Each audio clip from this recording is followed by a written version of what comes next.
मुल्क खे तरक्की ॾियण लाइ समूरनि इदारनि खे आईन ऐं कानून तहत कमु करणो पवंदो। जन सबबनि जे करे हुकूमतूं ईंदियूं आहिनि, उन्हनि जे ख़ात्मे लाइ समूरनि धुरियुनि खे गॾिजणो पवंदो। दुनिया जी ताक़तवर तरीन सदर क्लिंटन एटमी धमाका न करण जो चयो ऐं $5 अरब ॾियण जी आश कई। आलमी दबाव, लालच ऐं धमकियुनि बावजूद एटमी धमाका करे मुल्क खे एटमी ताक़त बणायो। लाहौर में मीनारे पाकिस्तान ग्राउंड ते जलसे खे ख़िताब कंदे अॻूणे वज़ीर आज़म ऐं नून लीग जे क़ाइद नवाज़ शरीफ़ चयो आहे त असां मुल्क मां दहशतगर्दी ऐं लोड शेडिंग ख़तमु कई, मईशत बहितर करे, बेरोज़गारी ऐं महांगाई ख़तमु करे मुल्क खे ख़ुशहाली जे रस्ते ते आंदो। नून लीग जी हुकूमत में डॉलर 104 रुपयनि जो हो। मूंखे उन करे कढियो वियो जो डॉलर जो मुल्ह वधण न ॾिनो।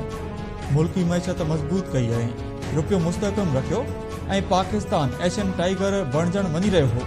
असांखे नाकाम बणाइण लाइ धरना हया पिया। असां पंहिंजे पाड़ेसरी मुल्कनि सां विढ़ी तरक्की नथा वठी सघूं। कश्मीर मसइले जे हल लाइ बावाकार तरक्की सां अॻिते वधणो पवंदो। मुंहिंजे दिलि में इंतकाम वठण जी ख़्वाहिश न आहे। मुल्क ऐं क़ौम जी तरक्की, ख़ुशहाली चाहियां थो। मईशत मज़बूत करे, बेरोज़गारी ऐं महांगाई ख़तमु करे नओं सफ़र शुरू करणु चाहियूं था।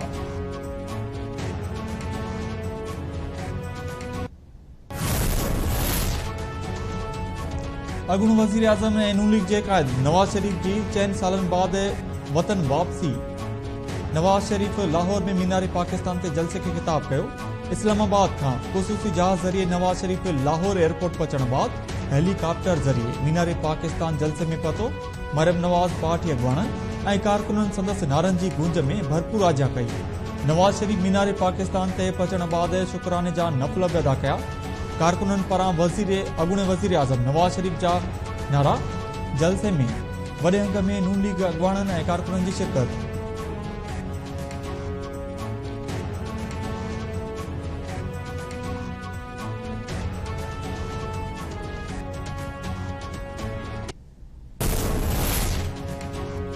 अॻूणो वज़ीर आज़म नवाज़ शरीफ़ 4 सालनि खां पोइ वापसि वतन पहुची वियो। नून लीग क़ाइद ऐं अॻूणो वज़ीर आज़म नवाज़ शरीफ़ दुबई खां ख़ुसूसी जहाज़ ज़रिए इस्लामाबाद पहुतो। नवाज़ शरीफ़ सां गॾु सागदार आज़म नज़ीर तारड़, शेख हंसर ऐं ॿिया अॻवान बि मौजूदु हुआ। नवाज़ शरीफ़ कुझु कलाक इस्लामाबाद एयरपोर्ट ते लाउंज में पार्टी अॻवाननि ऐं कानूनी टीम सां मुलाक़ात करे सफ़री दस्तावेज़नि वारो मरहलो मुकमिल करण बाद साॻिए जहाज़ ज़रिए इस्लामाबाद खां लाहौर पहुतो। शहबाज शरीफ़ ऐं ॿियनि अॻवाननि एयरपोर्ट ते नवाज़ शरीफ़ जी आजियां कई। नवाज़ शरीफ़ खे सियासत जी नज़र तां हटाइण वारा पाण ई गुम थी विया। सियासत मां संदन नालो ई मिटिजी वियो। नवाज़ शरीफ़ जी सियासत ख़तमु करण जूं ॻाल्हियूं कंदड़ ख़ुशफ़हमिन अहमकनि जी जन्नत में रहनि था। अहिड़ियूं ॻाल्हियूं कंदड़ वाइड़ाप जो शिकार आहिनि। मरियम नवाज़ मीनारे पाकिस्तान ते जलसे खे ख़िताब कंदे चयो आहे त नवाज़ शरीफ़ जी हिन मिटीअ जो आहे। पंहिंजी धरती ते वापसि अचण ते नवाज़ शरीफ़ जा मुखालिफ़ ऐं दुश्मन संदसि ही माण्हुनि जो संग ॾिसी सड़ी रहिया आहिनि। अलाह जंहिंखे इज़त ॾींदो आहे उहा केर बि खसे न आहे सघंदो। नवाज़ शरीफ़ मुल्क खे एटमी ताक़त बणायो। वज़ीर आज़म हुजण दौरान मुल्क मां गुरबत, महांगाई ऐं लोड शेडिंग जो ख़ात्मो आंदो।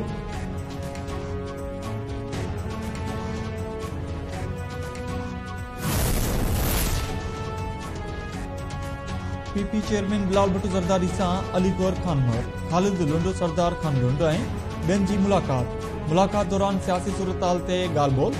बिलावल हाउस में थियल मुलाक़ात में अली नवाज़ खान महर ऐं अली अनवर खान महर बि मौजूदु हुआ।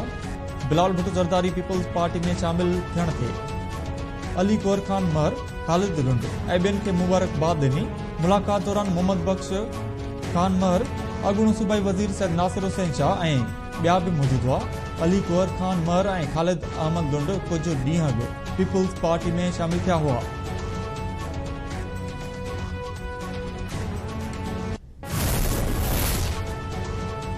इसराइली फ़ौज जी गज़ा ते बमबारी जारी।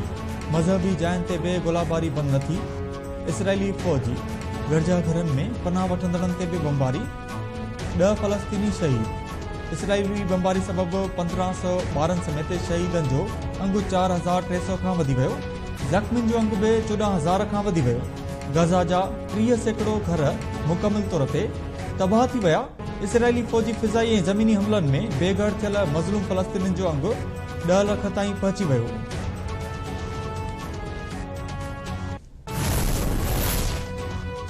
सिंध जे निगरान वॾे वज़ीर जस्टिस रिटायर्ड मक़बूल बाक़िर करप्शन में मुलविस कामोरनि ख़िलाफ़ कार्रवाई जी हिदायत करे छॾी। निगरान वॾे वज़ीर वर्क्स एंड सर्विसिस खाते जो इजलास कोठायो। इजलास दौरान ॻाल्हाईंदे निगरान वॾे वज़ीर चयो त वर्क्स एंड सर्विसिस खाते जे समूरनि ऑफिसनि में बायोमेट्रिक सिस्टम लॻायो वञे, रोडनि जे टूल्स ते जमा थींदड़ टैक्स जी थर्ड पार्टी खां ऑडिट कराई वञे ऐं रिपोर्ट ॾिनी वञे। लाॻापियल अमलदार तरक़ियाती कमनि जो मुआइनो करण सां गॾु मयार जो बि जाइज़ो वठनि।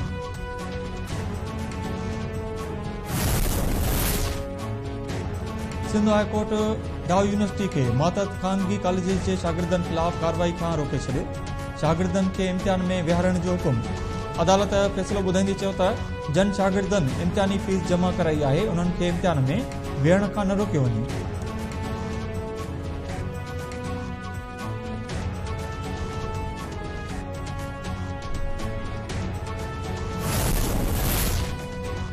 इश्तिहारी रूपोस गैर कानूनी हथियार रखंदड़ ऐं ॿियनि ख़तरनाक ॾोहारी ग्रुपनि ख़िलाफ़ सख़्त कार्रवाई कई वञे।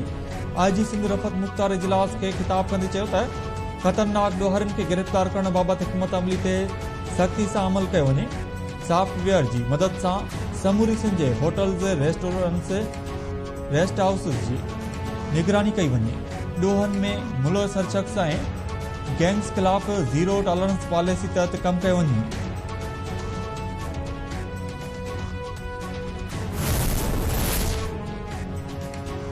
सखर पुलिस 69 ॾींहं गुज़रण बावजूद शहीद जान मोहम्मद मर जे कातिलनि खे गिरफ़्तार करे न सघी।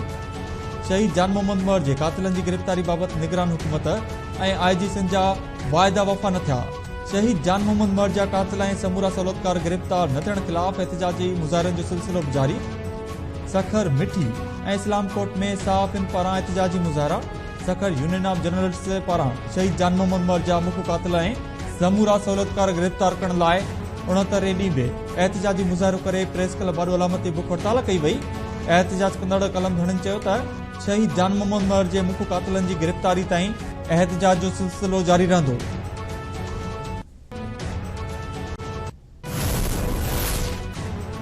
जैकाबाद में 45 ॾींहं अॻु जिन्सी ज़्यादती बाद बेदर्दी सां क़त्ल कयल मासूम निगरी हसीना खोसो जी क़बर कुशाई।